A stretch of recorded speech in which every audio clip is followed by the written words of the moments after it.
আমি আজকে বানাচ্ছি কুলফি। এই গরমে ঠান্ডা কিছু খেতে আমরা প্রত্যেকেই কম বেশি ভালোবাসি। তো মনে হলো যে কুলফির রেসিপি আমি এর আগে শেয়ার করিনি। আজকে যখন বানাচ্ছি আপনাদের সাথে একটু শেয়ার করি। তো কুলফি বানানোর জন্য প্রথমে আমি এখানে দুধ জাল করে নিচ্ছি। আজকের রেসিপি আপনারা দেখতে থাকুন। আশা করছি আজকের রেসিপিটি আপনাদের কাছে খুব সহজ পদ্ধতি মনে হবে আর সহজেই এটা ফলো করে বাড়িতে চাইলে আপনারা বানিয়ে নিতে পারবেন। নমস্কার, আমি সুনন্দা। আপনারা দেখছেন সুনন্দা কুকিং অ্যান্ড ব্লগ। আমার আজকের রেসিপি কুলফি। আজকের রেসিপিতে আপনাদের সবাইকে জানাই স্বাগত। দুধটা জাল করে এখানে আমি একটুখানি কেশর নিয়ে নিয়েছি।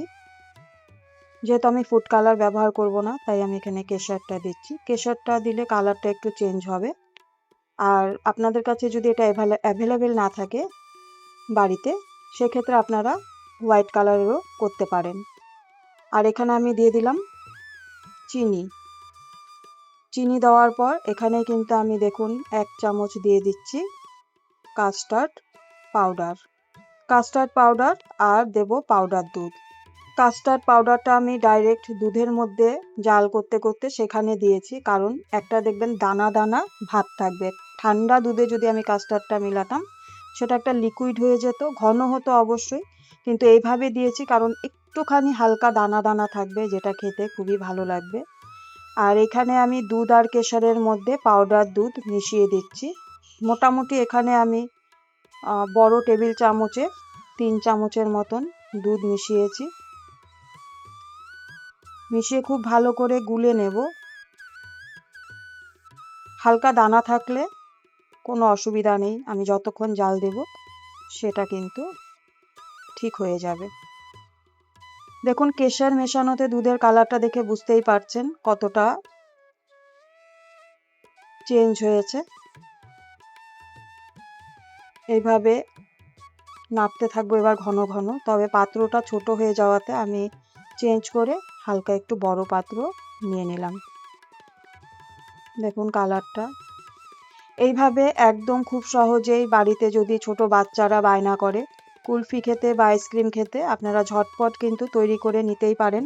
কোনো অসুবিধা হবে না, খুব সহজেই তৈরি করে নিতে পারবেন। আর খুব বেশি যে উপকরণের দরকার সেটাও না। কাস্টার্ড পাউডারও যদি না থাকে, দুধটাকে আরেকটু বেশি ঘন করে তারপর হচ্ছে 10 টাকা দামের একটা পাউডার দুধের প্যাকেট এনেও খুব সহজে তৈরি করে নিতে পারেন।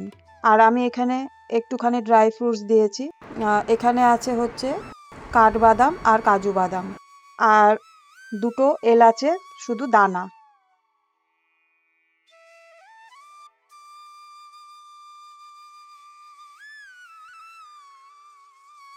দেখুন একদম তৈরি হয়ে গেছে। নামিয়ে আমি এইভাবে বাটিতে নিয়ে নিয়েছি, কাচের বাটিতে। এবার এইভাবেই হালকা করে ঢাকা চাপা দিয়ে পুরো ঠান্ডা করে নেব।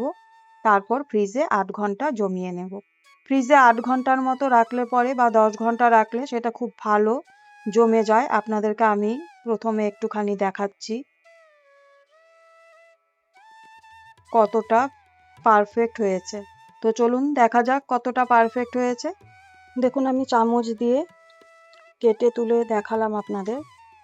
আর এবার এভাবেও বাটিতে কেটে দেখাচ্ছি কতটা পারফেক্ট হয়েছে। দেখুন খুব সহজেই বাচ্চাদের আবদার হোক বা বড়দের বা নিজেদের একটু খেতে ইচ্ছে হোক না কেন, ঝটপট করে তৎক্ষণাৎ বানিয়ে নেওয়া যাবে।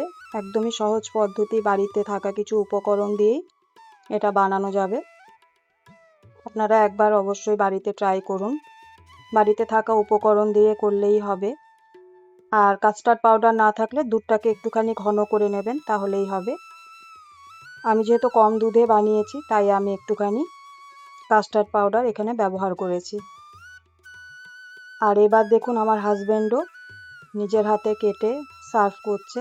আমি 1 ভাগ কেটেছিলাম, বাকিটা আমার হাজব্যান্ডও কেটে নিচ্ছে। এটা বানালে পরে এতটাই মনের আনন্দ হয় যে আমরা সবাই মিলে এইভাবে কিন্তু আনন্দ করে শেয়ার করে একসাথে বসে বাড়ির সবাই মিলে এটা খেতে খেতে খুব একটা সুন্দর আনন্দ উপভোগ করতেই পারি। তো আমাদের মতন আপনারাও ঝটপট এভাবে বানিয়ে সবাই মিলে একসাথে বসে শেয়ার করে খাবেন আনন্দ উপভোগ করে। আর কমেন্ট করে অবশ্যই জানাতে ভুলবেন না যে কেমন হয়েছিল।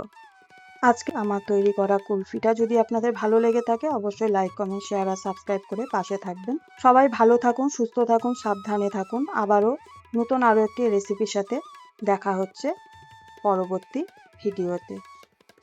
আজকের ভিডিওটি দেখার জন্য সকলকে অসংখ্য ধন্যবাদ।